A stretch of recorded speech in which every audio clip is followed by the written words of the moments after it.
So, and this is where this is Wow. why this is the problem. That the whole problem again, I cannot state that enough, is the fact that our RDs are so bad. 75% of the things we think of do not bring more sales in reality.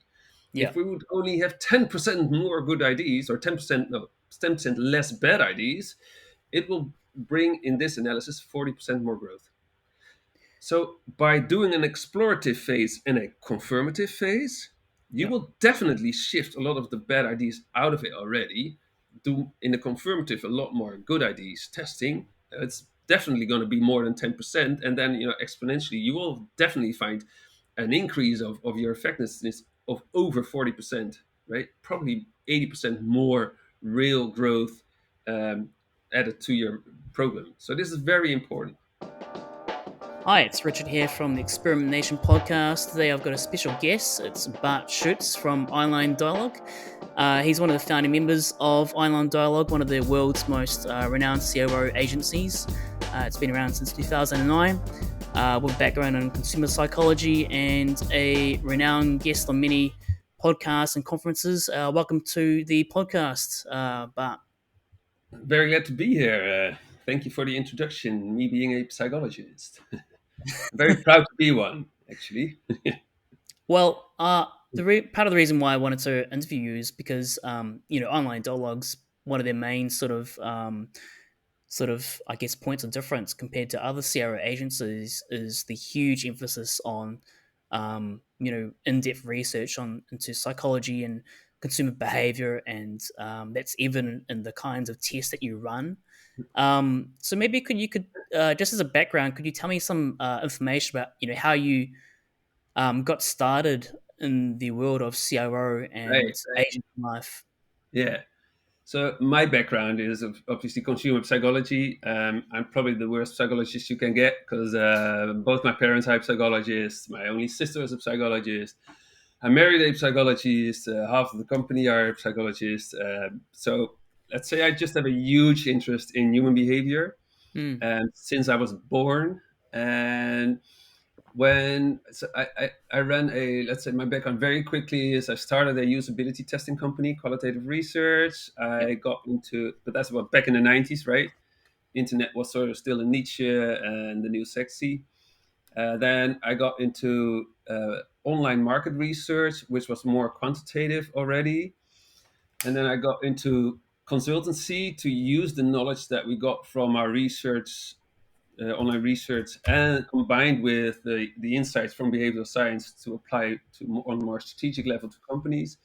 But then at some point, web data, web analytics became available, and I Mm, wanted to apply that. I'm a behavioral scientist. I love studying people's behavior. I'm not so much a fan of listening to what they say because they don't do what they say, right, and they don't say what yep. they do. So this availability of behavioral data, which became sort of ubiquitous, right? It was everywhere. Mm, That just gave me goosebumps, and I wanted to do something with it. But I was sort of a minor shareholder in the consultancy firm I was working for. We didn't. We tried to buy two web analytics companies, but it didn't really work. And then one of my best friends, um, he was a witness at my wedding, right, that type level of best friend. He told me that he met this person by the name of Ton Wesseling, who was fully into web analytics and yep. digital experimentation, A/B testing. So I needed to meet him, and so he sort of connected us. And, and yeah, 2 years later, the magic started happening because I quit my job and we started online dialogue. And my idea of the combining the insights from behavioral science together with the methods and tools that we had developed to study human behavior within behavioral science, and then the data available in the digital scene, that Mm, was that was so much fun.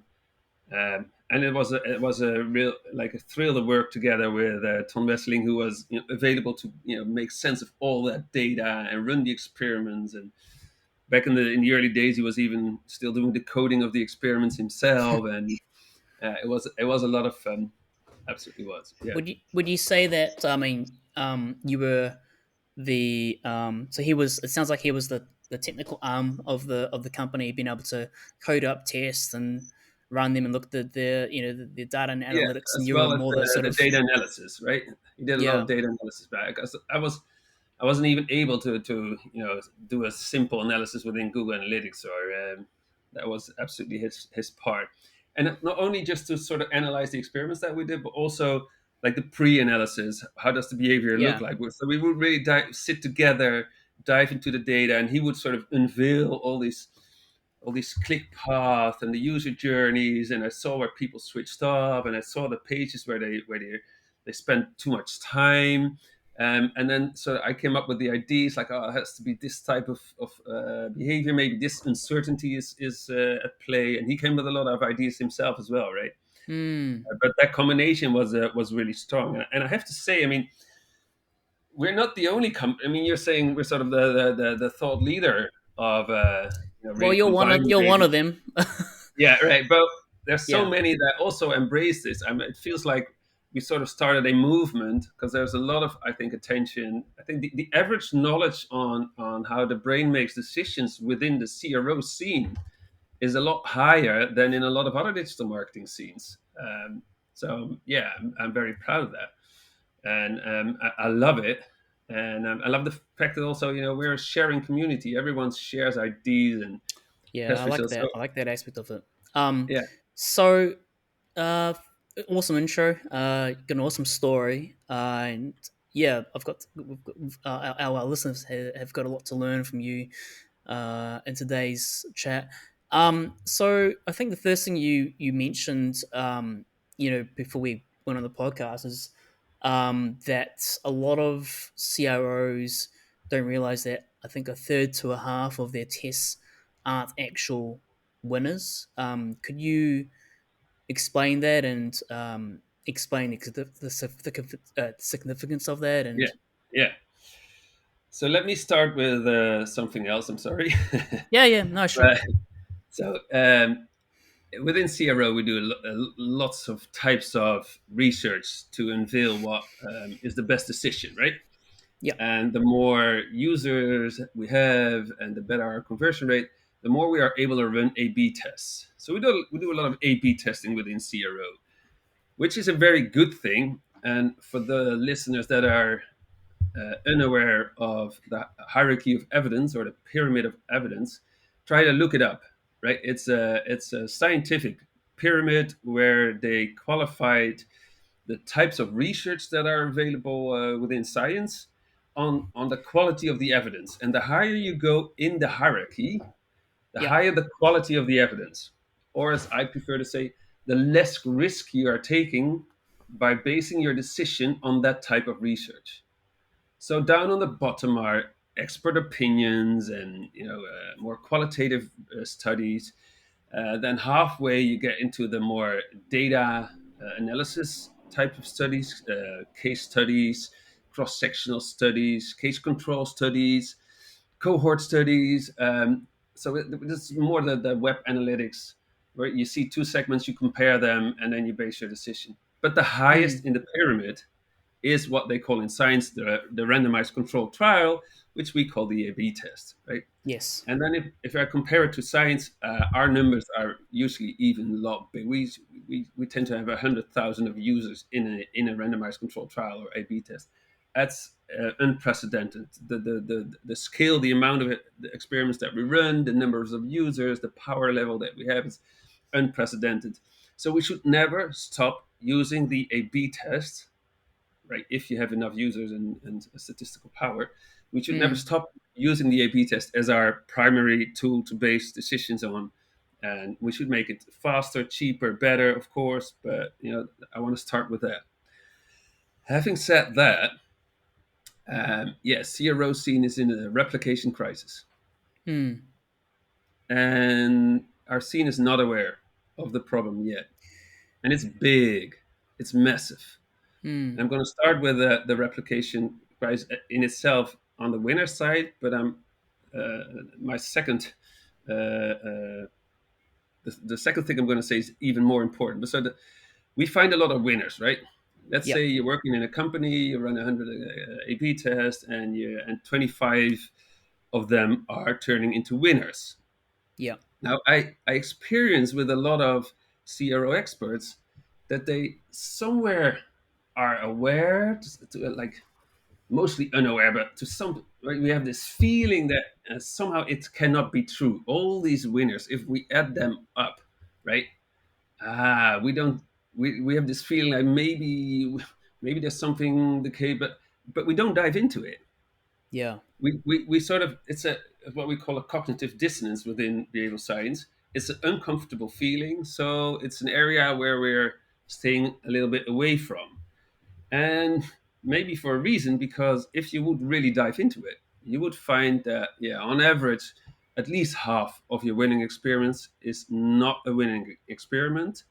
um, I spoke at the Dutch CRO Awards last week, on Thursday, and I asked for their significance levels.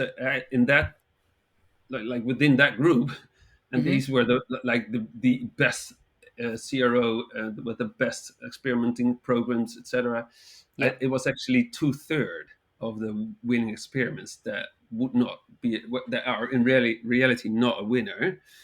And the thing is that very often the C-suite or your boss, he knows, because he's running the hotel and the rooms are not fully booked, or he's running this web shop and the warehouse is not empty. But if he would add up all your experiments and all the business cases that are often presented, then it should be right. But no one in digital marketing makes it a real problem, because in the other digital marketing channel, like in mail and search engine advertising or Mm. displays or social, we also have this attribution problem, and everyone says, oh, it's I caused the sale or the lead, and also they don't add up. So it's a bit sort of the status quo within digital marketing.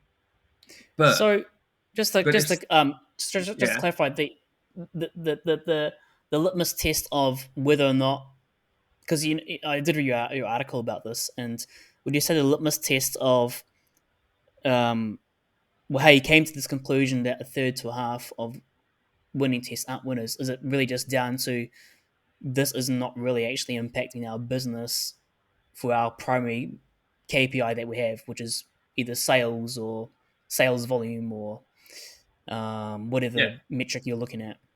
Yeah. So let's just take an example. We're looking at sales, Yeah, right? So yeah, you're a CRO specialist. You work for an e-commerce platform, a web shop, and you're running experiments. You do 100 experiments. 25 of them are winners, according to the statistical method that you're using. Let's assume metrics, right? Let's yeah, assume you're running at a significance level of 90%. yeah, Right? So last week, typically the audience was clarifying a winner above 80% already, but let's assume 90%.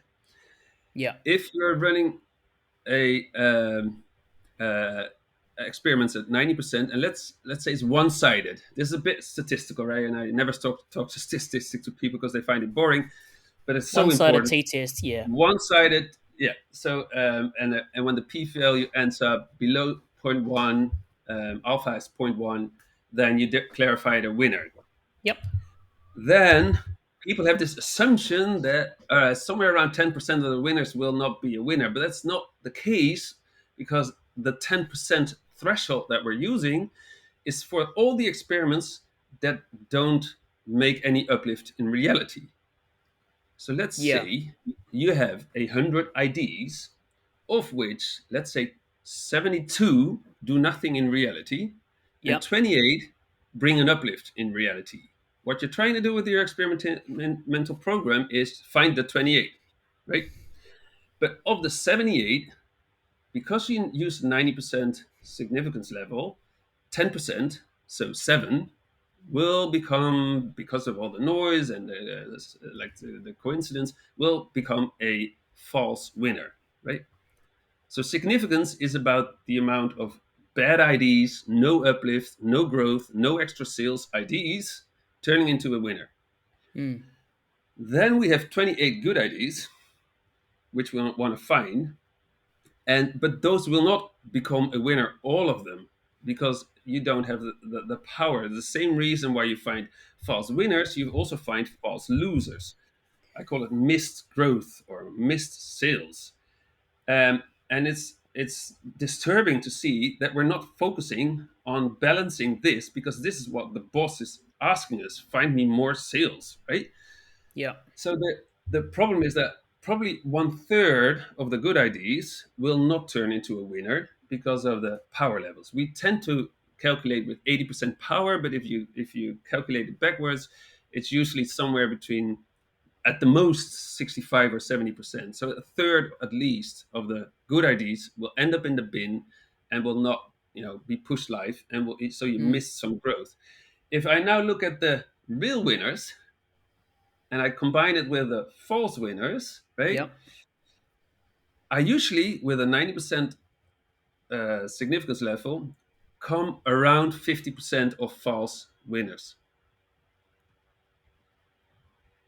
And I can do the math for you. It'd be interesting to see how many people are going to react. But if people would contact me, or I would either do it myself, it's not a very difficult calculation, but we need some of your metrics.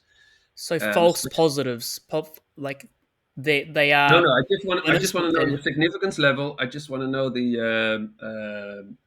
winner ratio, yeah, and I need some indicators of the real power level. So I need a list of your experiments. I need the numbers in the variations, and then we can do the calculations ourselves, right? So if you just have the number of visitors per variation, the conversion rate per variation, we can do the calculate what was the real power on average among your experiments, and then I can calculate these metrics. How many of the ideas were statistically seen good ideas that would have brought you sales in reality? How much of those are actually turned into a real winner? And from yep, the ideas that bring no growth, how many turn into a false winner? Right?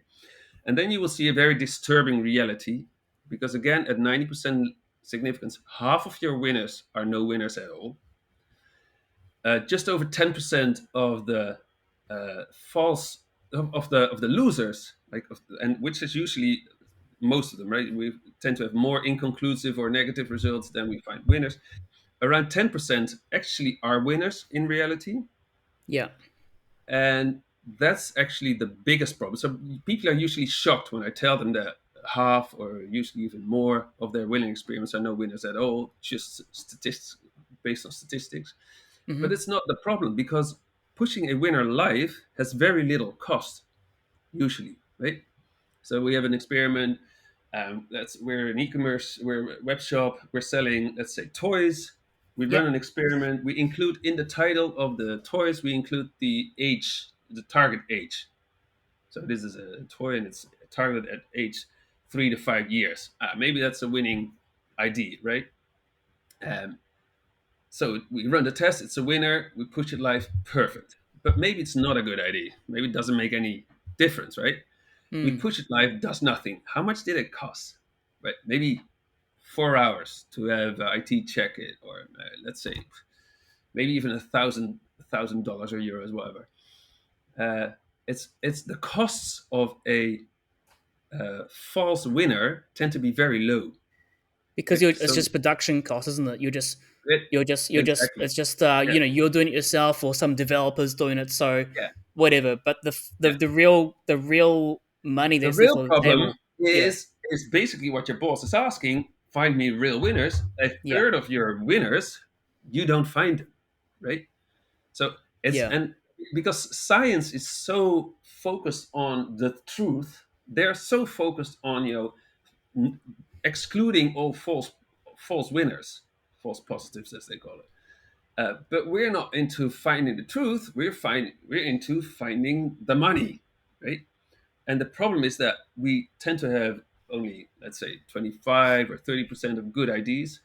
Of those good ideas, we don't want to miss any, because that's missed growth.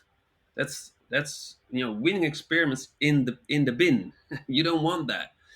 So we need more power, right? So um, I have this term which I call discovered positive rate of yep, the positive experiments. How many of them do you discover? There's not even a word in science really for this, or discovered growth rate of the and with 90% significance, it's around 75%. With 95% significance, so I see companies increasing their significance level nowadays because science is doing it. But no, you're missing out on more of your good ideas. The higher you bring your significance level, you're more strict. You will find less of the true winners. So you have to balance this. Normally, if I do the calculation, people have to lower their significance level, which increases the power, and therefore you find more winners, and not only false winners but also true winners. Yeah, I was going to say, because you lower the significance level, you also increase the risk of getting false positives. You're basically trying to find the balance between false positives and false negatives. Yeah, I'm guessing. So, just to clarify for our audiences, finding that balance, I guess, is key, and you've got a lot of experience there. So, the higher risk, you say, from you're posing from a business perspective, is if the significance levels are too high, then you're gonna are you basically saying that you're going to get more false negatives, right? yeah. Which I Which is money usually, left on the table, which is yeah. basically And winners that are the declared false negative losers. is a Yeah, scientific term, so I tend to call it missed sales, right, or missed growth, yeah, because that's if you're going to talk to your boss, or if you're executive level yourself, right, yeah. you're not don't talk science. It's people will disconnect, but if you talk business, they will stay Yeah, connected. And if it's missed sales, everyone is dollars and awake, cents.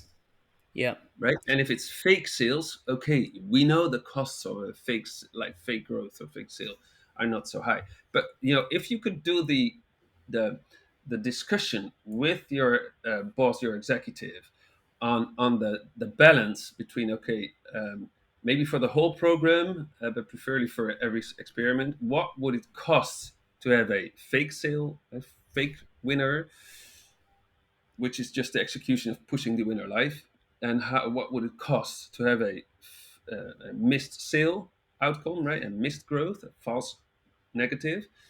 You will find out it's way more. So let's say a false negative, so missed growth, will cost you on average, if you look at your program, 100,000, hmm, whereas a false positive is only 1,000. Then I can do the calculation for you, or you dive into your statistics books from back in the university days. You can yeah, maybe find out yourself, and come to the optimal alpha, the optimal significance level. And the funny thing is, you can do yeah. this for all the experiments you did back in the past, and you will actually increase your conversion rate without running any extra experiment. It's just doing the basics right, looking backwards. I mean, I wouldn't Um, go too far backwards, but yeah, what else would you say to people who are listening to this, and I mean, maybe they don't have they they they can't hire a statistician. Maybe they're in a small CRO team, or yeah. they don't have Well, the the cost of resources, hiring, yeah, yeah. or Well, behavioral contact me. scientists like yourself, or Yeah, all behavioral scientists have a full year of statistics and research methods, so they should be able to do this. But to be very honest, even behavioral scientists, they think statistics was like the worst part of their studies. So, because to be really honest, I also studied physics, right? yeah, Yeah, I love human behavior, but I'm also a like very technical beta type of data guy too. So I actually like data and statistics. But there's more to it than just optimizing the significance and power level to do this balance. Because if I look back at 10, 12 years ago, the behavioral science world was in a shock, yeah, because we found out this problem within science, right? We call it the replication crisis. That's why yeah, I call it the replication crisis of A/B testing nowadays. Is we're in exactly the same crisis as the empirical sciences, so behavioral science, but also medical science and biology were back 12 years ago. Now, most empirical science have gone through this renaissance. Biology, in all honesty, is still not really aware, but whatever. Um, so we found a lot of ways to do this better. You know, And so one of them was significance levels, which we in behavioral science now increased to 99%. And it's because we need to find the truth and we're not in finding more money. So in your business, do it, but focus on finding the best alpha for not missing out on winners. But there are more ways. And one of the most important things that we do nowadays in behavioral science is to have this distinction, this separation Mm-hmm. between explorative studies or experiments and confirmative or validating experiments. So, exploration, validation. Yep. And exploration brings a lot of fun to the CRO world if we would really start doing this, because exploration basically means instead of running one A B test, you're Mm-hmm. going to run, let's say, five A B tests on the same population. And Yep. everyone will say, or if, at least if you have a good understanding of statistics, they will say, oh, but then, your power level drops, the Yeah. chances of finding false positives increases. Yes, it's true, but let's say we run this experiment, A, B, C, D, E experiment On the same page, for on the instance. same page, on the same group. So you just have a Yep. 1/5 of the original population Wow. to each experiment. Yep. You find an outcome after, let's say, a week, right? And maybe there's a variation A is +1% and a -5%, +7%, -3%, +4%. There's one of them has +7% increase in conversion rate, right? Now, this is an indication within the explorative phase that this might actually be a good idea. So, what are we going to do? We're going to validate whether that's right in the second phase. So, Mm-hmm.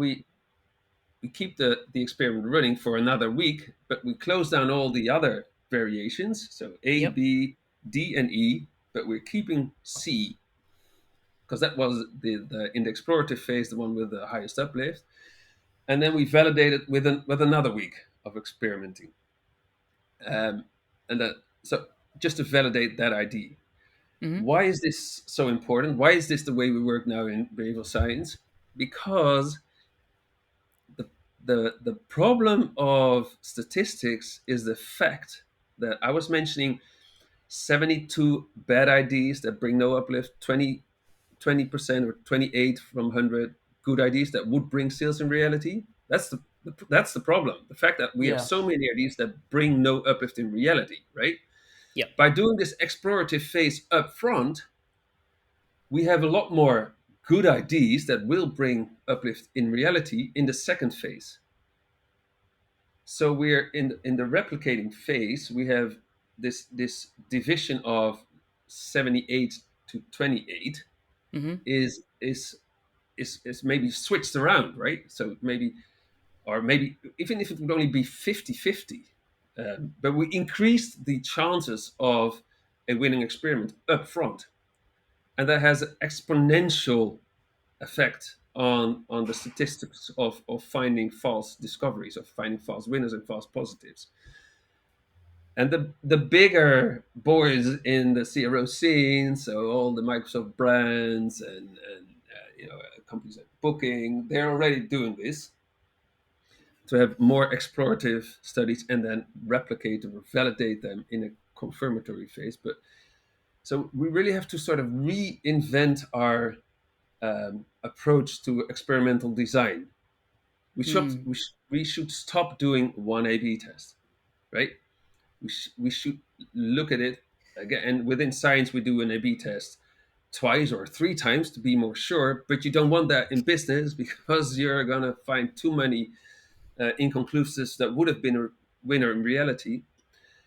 Uh, Therefore, we should do this exploration, confirmation, distinction, and it will only bring more fun because exploring, we love exploring. Yeah, just come up with all your ideas, put them in one big jar, and run five experiments at the same time. The chance of finding a winner are among them are pretty big. Yeah, it's also a large chance that it's a fast winner, but that's why we replicate or confirm or validate, whatever you call it. Mm-hmm. And you will find more winners this way. There's a study which is I think it's a lot of has a lot of value to it. It's Yep. done by the University of Pennsylvania. The Mm-hmm. people are so if you want to bring more growth to your company, people look at this scientific article. It's from Berman and Van den Bulte. It's from 2021. And maybe I Mm-hmm. can send you the URL to the PDF of their study. It's called False Discovery in A/B Testing, and it was published in Management Science. It's one of the most undervalued studies, I think, in the CRO world, and it explains everything I've been talking about in, I think, not even too hard to understand language. And they also propose this way of doing experimental design, separating explorative phase and validating phase or confirmative phase. They Mm. also did a modulation, so they looked at I think almost 5,000 A/B tests or effect sizes within Optimizely data. So they just Yep. got data from Optimizely. They ran all their analysis on the metric. I think it's engagement. So any click on the page. So you have to sort of realize that because that's probably different than because you're. I hope most of the people are looking at conversion rates or sales in the end. But they Yep. did this modulation, and what I loved about it is that if you would increase the real winners among your among your IDs, right? With only 10%. So instead of having 72 bad IDs and 28 good IDs in reality, you Mm-hmm. would change it to 65 bad IDs and 35 good IDs. It's only a small uplift in experiments that would win in reality, right? You would, because of the exponential effect of it, you would find 40% more growth. So, and Wow. this is the problem. That the whole problem again, I cannot state that enough, is the fact that our RDs are so bad.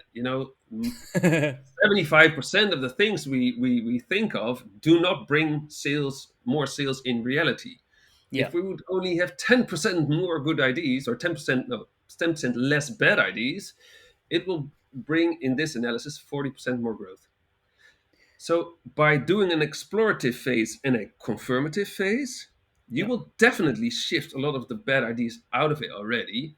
Do in the confirmative a lot more good ideas testing. It's definitely going to be more than 10%. And then exponentially you will definitely find an increase of your effectiveness of over 40%, right? Probably 80% more real growth um, added to your program. So this is very important. Right? But you have to realize at first that all these winning experiments Mm-hmm. don't add up. So just to set the scene, if you thought you brought 1 million extra revenue last year, I Yep. have bad news. It's probably maybe 300,000, right?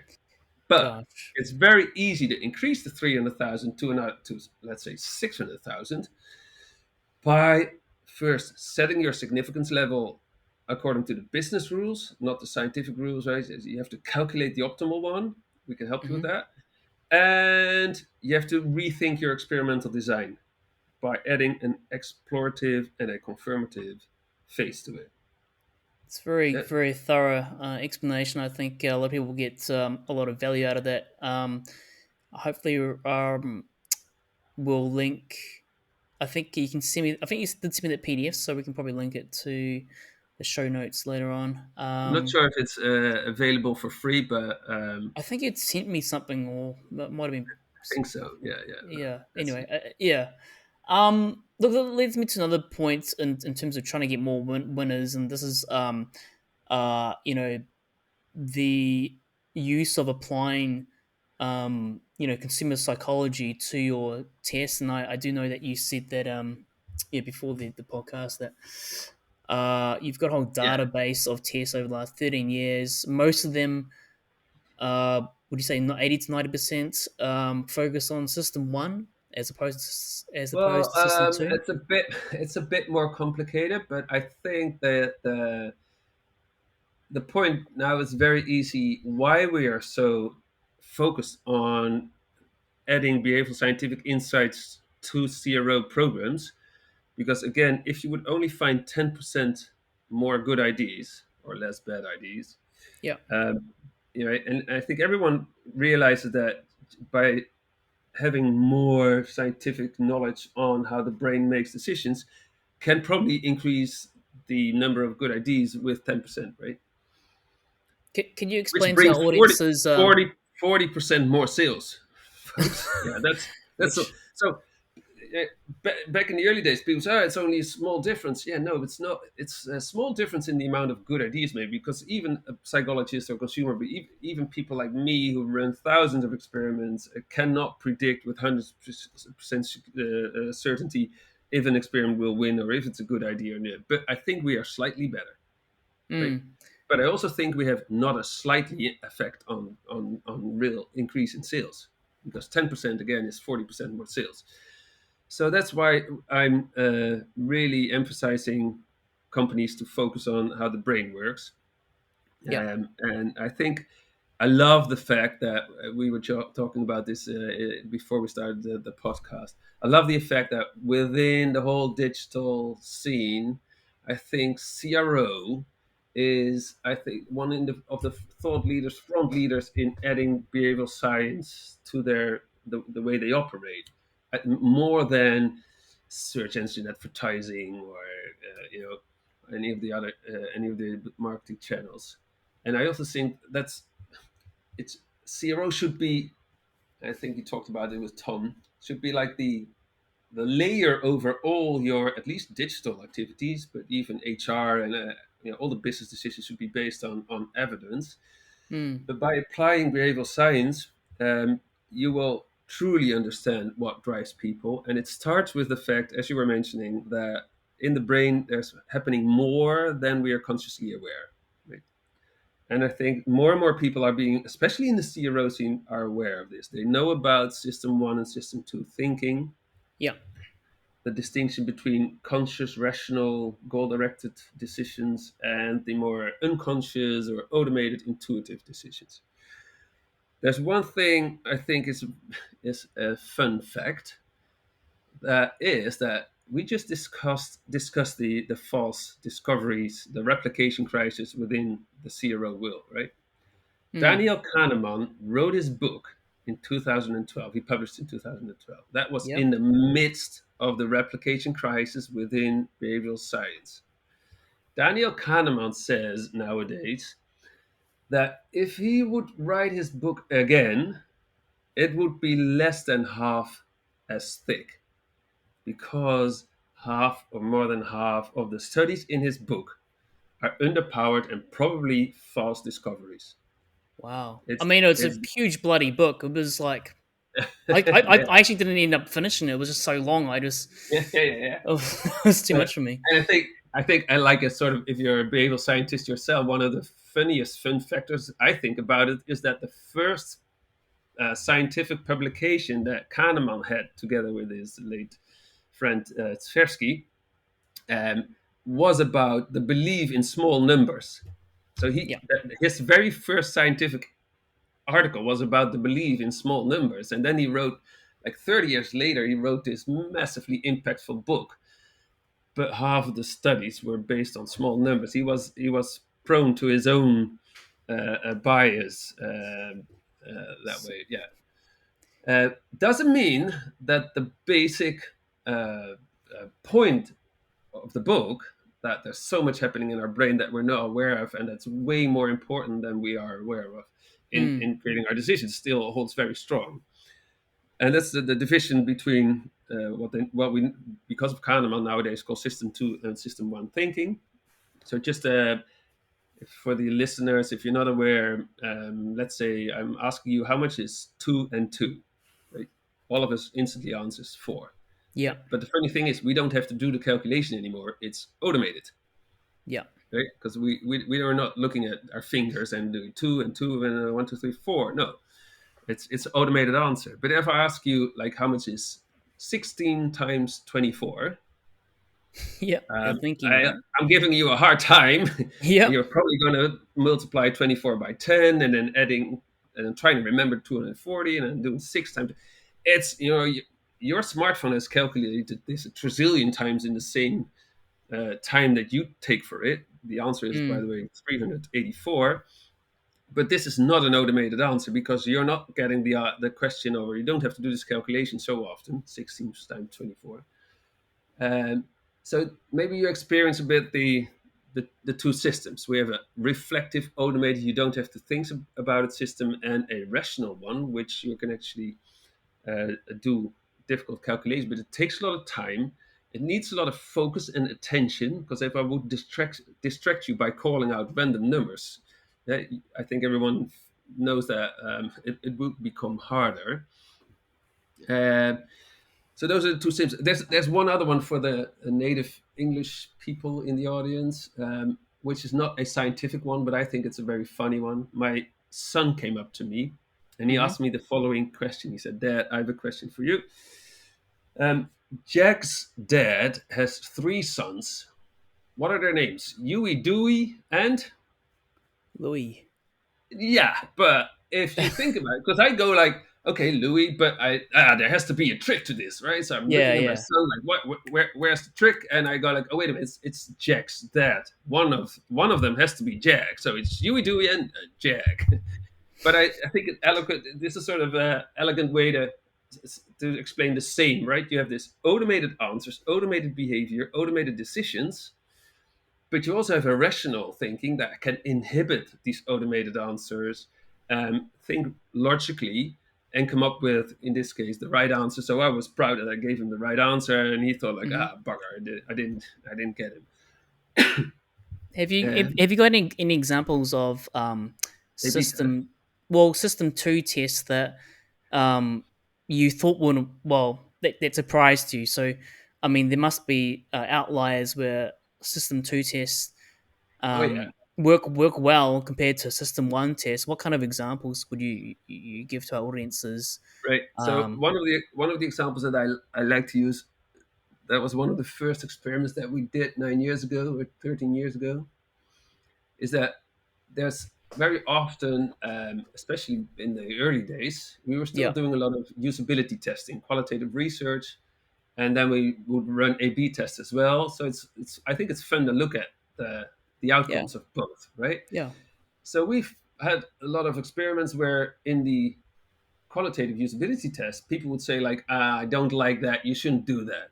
Mm, Example, pop-ups.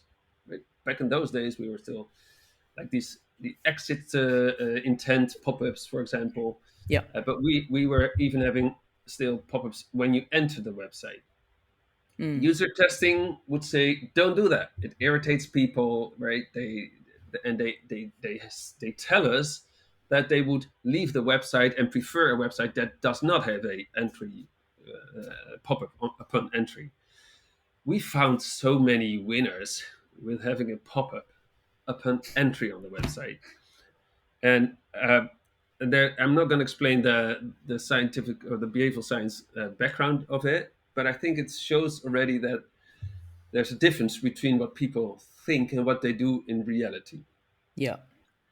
Now, if because we apply system one and system two thinking in online dialogue a lot, Mm, but we're going a bit more deep because the thing is that you want to know up front whether you're dealing with users that are in conscious control of their behavior, system two type of users, or whether they are led by their intuition and automated and habits, for example, system one. And you can find it in the data. There's a lot of indicators that you have in the data, whether you have goal directed, rational, in control users or more intuitive users. So let's say if people would search on your page for a very specific product and they follow the ideal steps in your funnel from the search listing to the product page and then maybe tap with a detail and then go to the checkout 1 2 3 and thank you page. That's very indicative for system to rational, logical, in control type of behavior. yeah, Whereas if you have people that are, first of all, they came from social media where you place an ad and you see them all over your website, clicking everywhere. Those people are not goal-directed, in control type of users. They are more the emotional people that click whatever they like, and it's much more unconscious driven. That's the first indicator. So we start with the data, Mm-hmm. and then we start running experiments.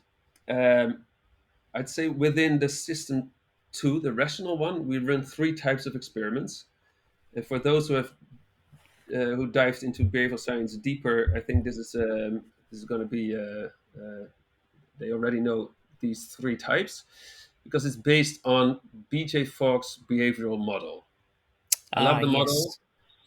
I love the model. I had a professor back in the Netherlands. He's called Theo Poys. I want to give a big shout out to Theo Poys. He's retired. He's my main inspirer because he had the same model. He was just not so good in marketing his model, but it were the same three pillars: ability, motivation, and then BJ Fogg calls it prompts, or used to call it triggers, whereas Mm-hmm. my professor had another name for it. Anyway, he called it attention. So I still call it attention. And these three behavioral drivers for rational thinking are very logical if you realize first, I start with attention. If you process information consciously and you're controlling it, you need to have focus and attention, Yep. right? Which is very hard nowadays. One of the biggest challenges we have is all these notifications, right? People are, even if they're on their laptop, they're still having their phone, or they're having these push notifications appear in their screen. People are very easily distracted nowadays. So we find a lot of winners just to make sure that people keep paying attention to the task at hand, right? So winning experiments would typically be using visual cues, arrows, pictures in the forms of arrows towards the main, most important information or call to action, whatever is most relevant at the moment for these consciously in control people. Or we would just make things stand out with very shouting colors or movements. We just, right, as long as we keep their attention to the task at hand. Because if people are distracted, they're no longer in control of the task they were doing. That's one. Yep. Second one is motivation. I think this one is the easiest one because it's about the USPs of your product or of the let's say the toy you're selling in your web shop. Uh, so there's usually been a lot of thinking about motivation already, but motivation is also on a more psychological level because what also motivates people is things like autonomy, right? We are motivated if we feel autonomous in our decision. So I love to take out mandatory fields in forms, for example, right? And just see an increase because people are less hurt in their need for autonomy. That's motivating for people. What's Mm. also motivating is what we call self-efficacy, which is an awkward term for just making people feel that they can do it, right? Yep. Anything with green check marks in forms, just make the whole form field, the field itself, green. It's like a sort of tap on the shoulder. Treat them as if your users as if they're your kids. Yeah, It's you're like a doing good. positive reinforcement, right? Positive reinforcement boosts their Yeah. self-efficacy. Right, the fact that on Booking.com, every step you go, yeah, you got the best price, and you're almost there. It's like Yep. it's for those of you who have kids and they're doing sports and you see them on the field and you go like, oh, this is so bad. What are you going to say? You're going to tell them you're doing good, right? You can Yep. even do better. You're not going to say you suck. You're a useless piece of. You're not going to say that, right? So don't Yeah. say that to your users. That's also the motivation part. So we've had attention and motivation. The third one is also not that hard: ability. Ability. Our consciousness has a very scarce mental energy. It depletes, right?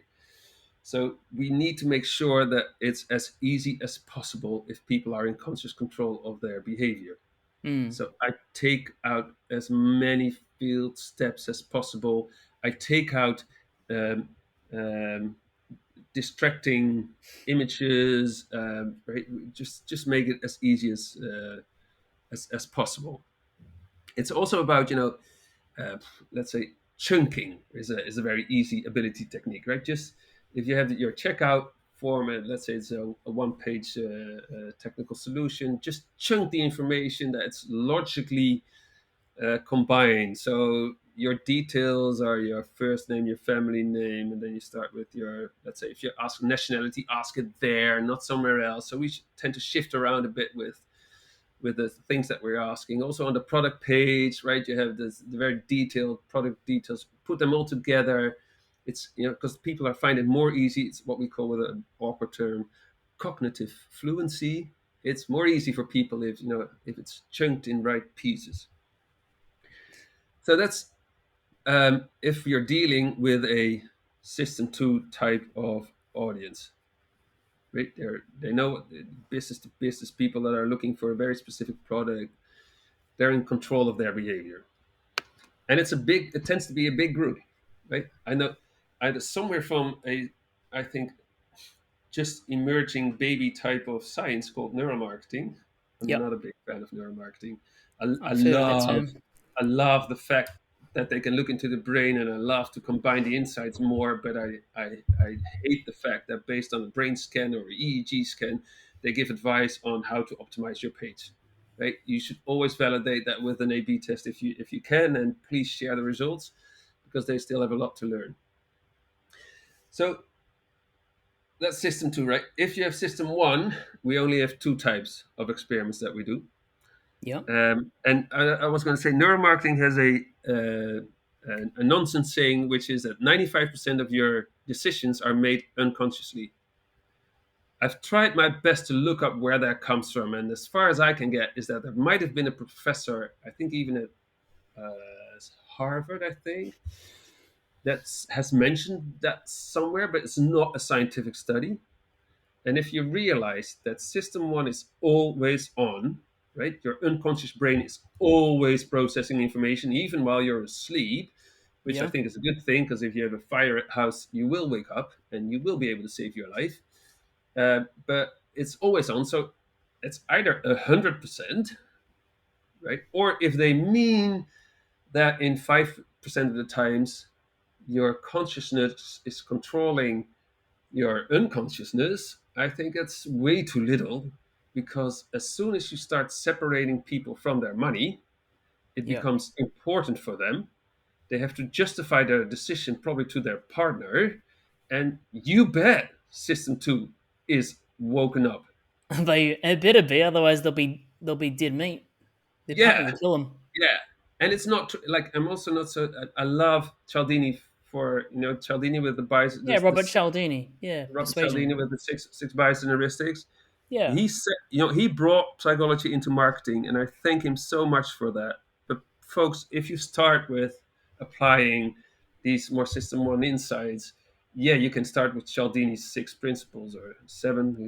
He added one lately, but it's just a start, right? There are hundreds of these biases and heuristics, and they don't fit into six main ones. But yeah. I mean, this is a start. I think Cialdini's yeah, work is a starting platform. Maybe System One, System Two for, yeah. um, you know, CROs just starting out, and it's really good. You're highlighting these things. Um, and But look, let me just just finish the system one because yeah, the you're system one. gone. Yeah, Yep. the system one part is not so hard. So you have this. You did your pre-analysis. You're aware that there's a large group that's probably not so much in control because they're all over the place and Hmm. maybe the timing of the day, etc. We have only two. It's emotions and what we call choice architecture or Yes. nudges. Emotions Nudges. for Yep. me as a behavioral scientist are. I find it a bit hard because we nowadays, because of Kahneman, put them in system one, but it might actually be a separate entity because we are aware of our emotions. We can even ask people about their emotions, right? So if people start feeling uncertain or they have a feeling of missing out, they are aware of it, which makes it sort of in between, right? Because since you are aware, it's also a system two conscious thing. But anyway, nonetheless, we put emotions on like the system one or almost system one side, And you have to find out for your type of business what emotions are most important. And I think two of them are really interesting to mention: uncertainty, because we see that as soon as people are further down the funnel, right, in Hmm. they're almost starting to buy the product, we see uncertainty rising. And uncertainty is about, is it the right size? When will it be delivered? Can I return it without any costs? Blah blah blah blah. Uh, so any experiment that focuses on reducing uncertainty it tends to be in the e-commerce world a very big field. We have a lot of clients where we don't even call the emotions as a dimension. We just call it uncertainty, so that they first focus on the uncertainty part. But if you're on, like, if you have a social platform, fear of missing out might be like the main emotional driver that you could do a lot of experiments with. That's the emotional part. And then we get to the real system one type of experiments, which we call choice architecture or Yeah. nudges. These are typically all the biases and heuristics, starting with maybe the Cialdini, 6 or 7, but continued with, there's a very nice Wikipedia page on cognitive biases and heuristics. There are hundreds of these effects. And the funny thing is, there's not a real model for it. So I we find it harder to apply things if there's no model. But on the other hand, they all work, and they also all work together. There's not a bias overload that you can use. Our unconscious part of the brain is able to process massive amounts of information. It's like 180 degrees different from our consciousness that can only deal with one thing at a time. Our unconsciousness can do with a million things at a time. So you can just test all these biases and heuristics, um, and right, and find a lot of winners. Now, I just to wrap it up, I dealt with 5 behavioral drivers or dimensions, which Yep. are categorized as system one and system two. They are on the system two side: attention, motivation, and ability, Hmm. right? Sort of BJ Fogg. And on the system one side, we have emotions and choice architecture, or biases and heuristics. We have a database of all our experiments categorized to these 5 and all the underlying persuasion tactics. Um, Guess which one of these 5 brings us the highest winner percentage? Not sure actually. Why Well, don't you? it's the system one uttermost choice architecture, the biases and heuristics, the nudges, that has a Yes. very significant higher winner ratio than all other 4. So attention, motivation, ability, and emotions tend to be around the same level, right? And Yep. our level is slightly higher than most others because we apply these behavioral insights. But choice architecture is significantly higher. So if we would have a winner ratio of, let's say, 35% at a client, the choice architecture is typically 50%. And Mm. again, if you realize that only 10% better IDs, right, is already bringing you 40% more growth, imagine what this significant difference does, right? So we are able to shift companies' attention in their experimental program towards way more testing all these biases and heuristics, right? And not every company, because some companies are dealing with very rational users. B2B, let's say you are a plumber and you're looking for a very specific type. That's very goal directed. No, it could also be a habit, by the way. Anyway, so it's not the same for every field, but typically in e-commerce side, right, we find this, and then people start more testing these unconscious effects, and it's a very, I think everyone turns into a behavioral scientist in the end, because it brings you more money, it brings you more enthusiasm, more winners, right, and a lot more knowledge and things to talk about with your family, friends, and colleagues if you realize that that's where most winners are. Yeah, I mean, in the experiments that we're running, I'm definitely understanding that system one choice architecture is quite a huge ratio of the test winners that we've encountered. Oh, And yeah, I think there was a guy that wrote a book called Nudge. I have yeah, that yeah. book on my Audible. I haven't listened to it yet. But yeah, I've heard it's pretty good. So yeah. No, it's Um, absolutely, yeah. It's and I think also a funny thing is it's Sunstein and Thaler that wrote that book, right? And yep.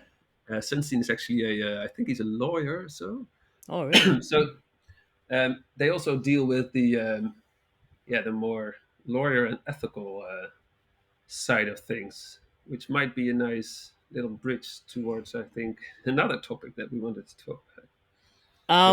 Yeah, Yeah. If you have time, we could talk about the last topic we discussed before the podcast, which is the ethics of influence behavior at scale. You've made note of this that this is probably a new kind of field of moral awareness of what kind of experiments that we're doing, and to what audiences. And could you please enlighten our audiences about this area that you're promoting? yeah, absolutely. So I'm very involved nowadays in with the government and the authorities that are looking over our markets to set up guidelines and um, handbooks on how to apply all this knowledge. The basic point about ethics in our field is that most unethical practices are happening unintended and unaware. Hmm. And I think this really accounts for like at least 98% of the things we're doing. So, of course, there are a few bad boys, and maybe in some countries there are more bad boys and girls and anything else. But what since we are doing so many experiments and influencing people at scale in the digital market scene, there are also happening a lot of negative hurting side effects, but without the mass market being aware and without having the attention to do it. I'll just give you one or two A/B test examples from our own practice, right? Yeah. So this is, I think, also one of the very nice things to work with true behavioral scientists in your teams, is that they are, I think, slightly more early aware of possible negative side effects.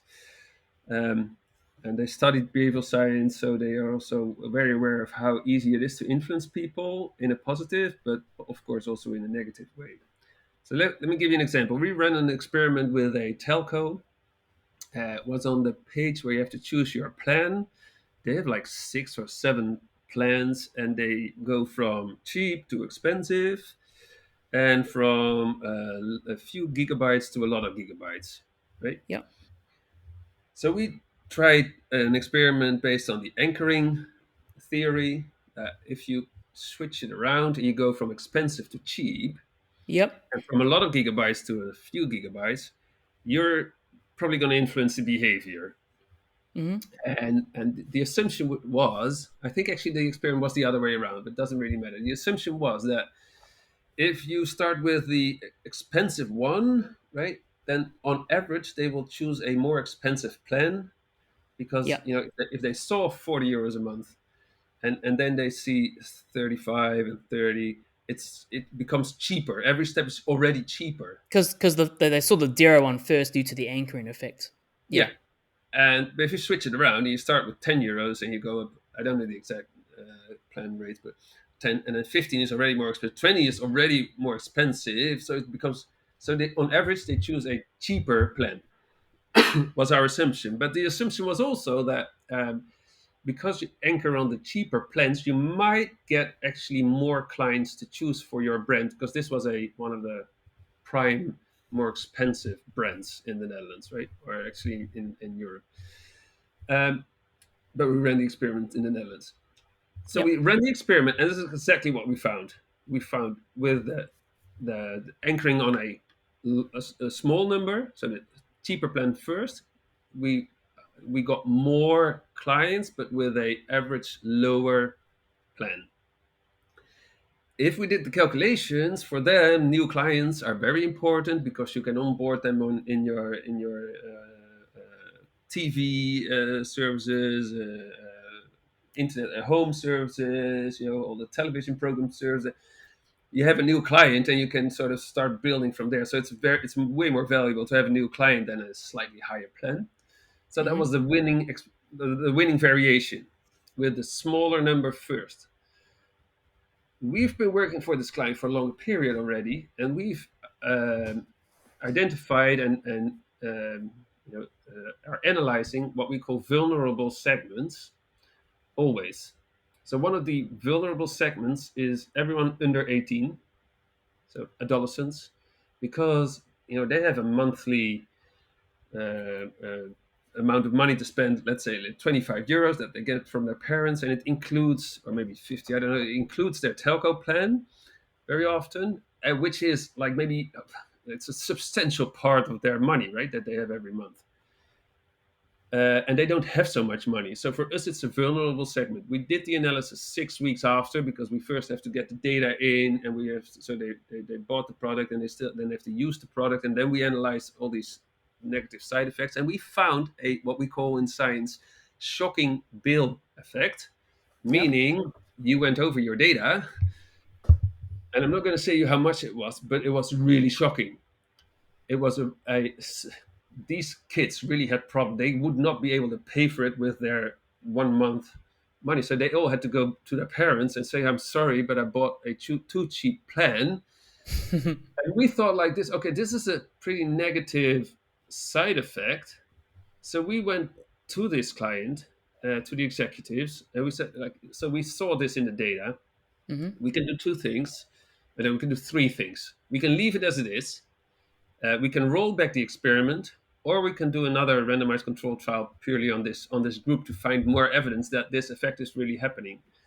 And I think the very cool thing, because I have lots of, I think I have over 50 examples of that we went to a client with showing them a negative hurting effect like this, and every time, always, they have rolled back the experiment. So if you look at this telco now, it's the higher, the most expensive plan first. Although they know it's costing them clients, they don't want to have this effect on the adolescents, Mm.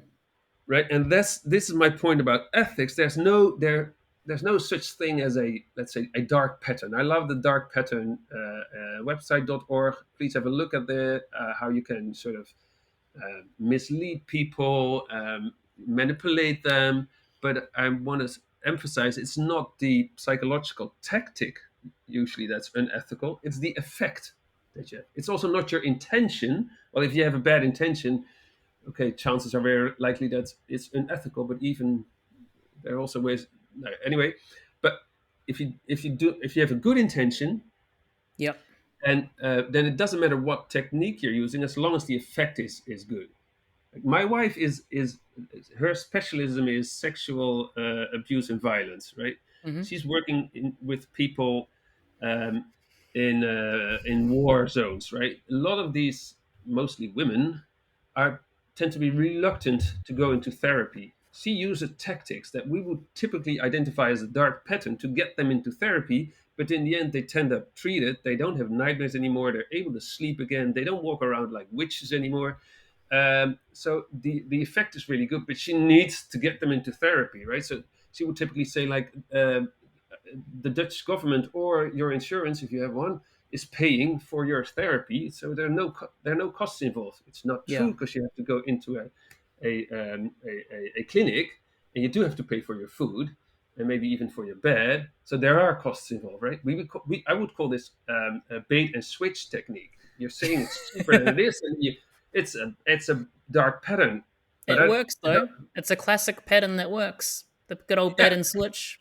yeah, and she uses it, and I don't think it's unethical because she's treating people, and typically this type of trauma is very easy to treat because it's only a one-time trauma. So um, yeah, you get my point, right? Yeah, I get your point though. The So end the, so result is the, that she's helping these patients out. yeah, but I want Yeah. the CRO scene to be aware that in this massive amount of experiments that you have out there, if you start digging into the data, especially to vulnerable segments, or Yep. if you have possible negative side effects, you will actually find a lot of examples where you might have hurt people, right? Where you might have brought them into financial trouble, or where you might have ended up people fighting over decisions they made. And it's up to you to look in the mirror whether you're fine with it. There's a lot of cultural differences, even within my company. Some of the experiments that we analyze, yeah, some people will say like, "I don't think this is good. I think this." Another one, people say, "No, no." People are also, should be more in control of their behavior. There's a lot of discussion around it, but at least do the analysis, talk about it, and if you're not an agency side but a company side, you have norms and values there, right? That you're Mm. living by as a corporate company, and bringing up these insights really helps to get your CRO efforts to the board level, because you're having discussions about your clients and things you're doing to them. And if you have a little bit of client centric company, it shows the value not only by optimizing a click through rate or a conversion rate of a web page, but of the fact that are truly unveiling what drives clients and customers to choose for our goal. But even in light of the purpose of the company and the norms and values of the company, you're starting to talk the executive C-suite language. Then, right? For us, it's a very easy way to get it there. And Well, I think we should do that more. Use it mm, beyond the level of increasing CTRs and CRs on pages. I think you've added another dimension to our role as CROs or experimenters, that we do play a huge responsibility to our audiences, because to doing good in the world, and not just focusing just on dollar at all costs. And this is a I'm guessing this is an ongoing conversation. So yeah, thanks a lot for coming on the podcast, Bart. We've talked a lot about um, you know that a lot of experiments out And there if, aren't if people really have any real. remaining questions, right, it's very easy to find me on LinkedIn, Bart Yep. Schutz without an L. I don't care if it's about finding the optimal alpha level to listen to your boss better, and don't miss out on any real sales IDs anymore. If it's about rethinking experimental design, maybe that's a step that we're all gonna do in only 1 or 2 years. But if you're one of the front leaders and you would love to learn more about it, please contact me. If you want to apply behavioral science, please read the books and Yes. or follow one of the courses that are out there. I do a course on CXL. Um, and if Hey. you're into the ethical part of things, just first start digging into the data. And if you find anything, please share it, because this is one of the aspects that really drives me as a behavioral scientist in this world of digital experimentation. Absolutely. Thanks. It's a very in-depth podcast, and a lot of food for thought. Thank you for joining us, and yeah, we'll see you another time. Thank you. Thank you.